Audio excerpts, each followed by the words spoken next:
नमस्कार दोस्तों, आप सभी को और एक नया वीडियो में स्वागत है।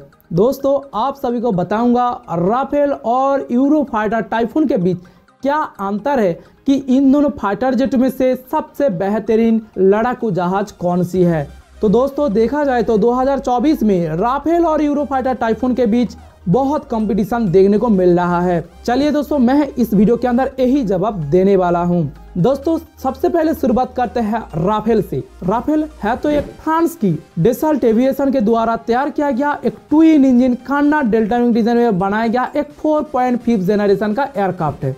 दूसरी तरफ यूरोफाइटर टाइफून एक प्रकार यूरोपियन मल्टीनेशनल कंपनी के द्वारा बनाया गया एक twin engine Carnot delta wing design में बनाया गया एक 4 जनरेशन का एयरक्राफ्ट है। तो दोस्तों, दोनों में जो अंतर मेनली दिखाई दे रहा है वो जनरेशन में दिखाई दे रहा है। इसी के साथ हम राफेल और यूरोफाइटर टाइफून की रोल की बात करेंगे। एक तरफ राफेल की जो रोल है वो मल्टी रोल फाइटर है, दूसरी तरफ यूरोफाइटर टाइफून की जो रोल है वो मल्टी रोल फाइटर है, उसके साथ एयर सुपीरियरिटी कैटेगरी का फाइटर है। इसी के साथ बात करते हैं राफेल और यूरोफाइटर टाइफून की पहली उड़ान और इंट्रोडक्शन के बारे में। दोस्तों, राफेल की जो पहली उड़ान है वो 1986 को देखने को मिला और इनको इंट्रोडक्शन 2001 में किया गया है। उसी प्रकार यूरोफाइटर टाइफून को साल 1994 के अंदर किया गया था और उनको इंट्रोडक्शन 2003 में किया गया है। तो दोस्तों, इससे पता चल सकता है कि यूरोफाइटर टाइफून की तुलना पर राफेल आज से लगभग 2 से 3 साल पहले आया है।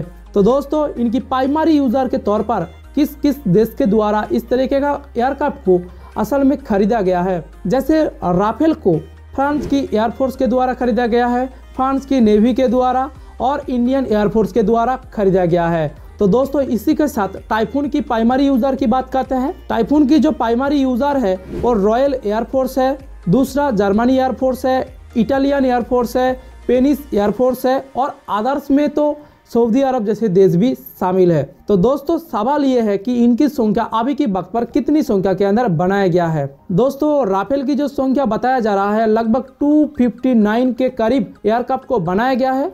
उसी प्रकार यूरोफाइटर टाइफून की जो संख्या है वो 500 से अधिक दिखाई दे रहा है। तो दोस्तों, ये तो था इनकी संख्या की बात, लेकिन इनकी स्पेसिफिकेशन की तुलना पर मतलब आकार की तुलना पर क्या कंपेयर हो सकता है। जैसे राफेल की लंबाई 15.27 मीटर का होने के साथ इनकी विंग स्पैन 10.90 मीटर का है और इनकी जो हाइट है वो 5.34 मीटर का होने वाला है। दूसरी तरफ यूरोफाइटर टाइफून की बात करते हैं। इसी के साथ यूरोफाइटर टाइफून की जो लंबाई है वो 15.96 मीटर का है और उसी के साथ उनकी जो विंग स्पैन है वो 10.95 मीटर का होने वाला है और उनकी जो हाइट है वो 5.28 मीटर का है। तो दोस्तों, देखा जाए तो राफेल और यूरोफाइटर टाइफून के बीच कहीं ना कहीं अंतर तो आकार के अंदर दिखाई दे रहा है। तो दोस्तों, आप बताना कि इन दोनों फाइटर जेटों में से कौन सी एयरक्राफ्ट बेहतर है। तो दोस्तों, एम्प्टी वेट और मैक्स टेकऑफ वेट की चर्चा करते हैं। राफेल की जो एम्प्टी वेट है वो 10,300 किलोग्राम होने वाला है और उसी की तुलना पर उनकी जो मैक्स टेकऑफ वेट है वो 26,500 किलोग्राम की होने वाला है। दोस्तों, यूरोफाइटर उसकी तुलना पर कितनी संख्या के अंदर उनकी एम्प्टी वेट और मैक्स टेकऑफ वेट है। जैसे टाइफून की जो एम्प्टी वेट है वो 11,000 किलोग्राम है और उसी की तुलना पर उनकी जो मैक्स टेकऑफ वेट है वो 23,500 किलोग्राम है। तो दोस्तों, देखा जाए तो राफेल और यूरोफाइटर टाइफून के बीच लगभग 1,000 किलोग्राम का जो मैक्स टेकऑफ वेट है उसमें कहीं ना कहीं फर्क तो देखने को मिल रहा है। दोस्तों, इसी के साथ इनकी पावर प्लांट की बात करते हैं। तो दोस्तों, देखा जाए तो पावर प्लांट के अंदर दोनों फाइटर जेट के अंदर 2 इंजन का इस्तेमाल किया गया है, जिसमें राफेल के अंदर सेकमा M884E का टर्बोफैन का इंजन इस्तेमाल किया गया है, जिसकी थ्रस्ट 50 किलो न्यूटन है और आफ्टर बर्नर के जो थ्रस्ट है वो 75 किलो न्यूटन है।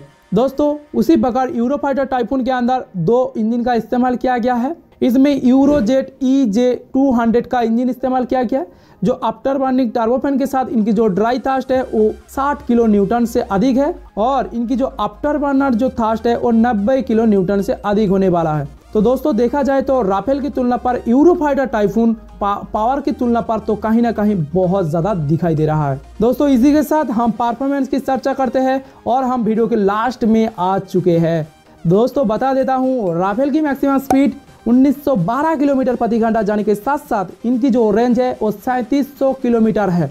दूसरी ओर यूरोफाइटर टाइफून की स्पीड 2125 किलोमीटर प्रति घंटा जाने के साथ साथ उनकी जो रेंज है वो 2900 किलोमीटर है। दोस्तों देखा जाए तो राफेल की तुलना पर यूरोफाइटर टाइफून की जो रेंज है उसमें कहीं ना कहीं राफेल जहां पर आगे रहता है, उसी प्रकार स्पीड के मामले में यूरोफाइटर टाइफून राफेल की तुलना पर आगे रहने वाला है। इसी के साथ कॉम्बैट रेंज सर्विस सीलिंग जी लिमिट की बात करते हैं, जिसके अंदर आपको पता चलेगा कि उनकी क्षमता कितनी है इंजन की, जिसकी वजह से वो कितनी आसमान की ऊंचाई पर जाने में सक्षम है। जैसे राफेल की कॉम्बैट रेंज 850 किलोमीटर का है और उनकी जो सर्विस सीलिंग है वो 51,952 फीट है, मतलब जस्ट करीबन 52,000 फीट की ऊंचाई तक जाने में सक्षम है और उसी के साथ उनकी जी लिमिट 9+ का दिखाई दे रहा है। दोस्तों इसी के साथ यूरोफाइटर टाइफून की बात करते हैं। यूरोफाइटर टाइफून की जो कॉम्बैट रेंज है वो 1390 किलोमीटर है और इनकी जो सर्विस सीलिंग है वो 65,000 फीट ऊंचाई तक जाने में जहां पर सक्षम है। दूसरी ओर इनकी जो जी लिमिट है वो 9+ का है। तो दोस्तों आप सभी को इस वीडियो के अंदर राफेल और यूरोफाइटर टाइफून के बीच जो अंतर है वो आपको जानने को मिला है। तो दोस्तों आप ही बताना कि राफेल और टाइफून के बीच क्या फर्क है और इन दोनों फाइटर जेटों में से सबसे बेहतरीन फाइटर कौन सी है। तो दोस्तों आप कमेंट में बताइए और आज के लिए बस इतना ही। मिलते हैं और एक नया वीडियो में, तब तक के लिए जय हिंद जय भारत।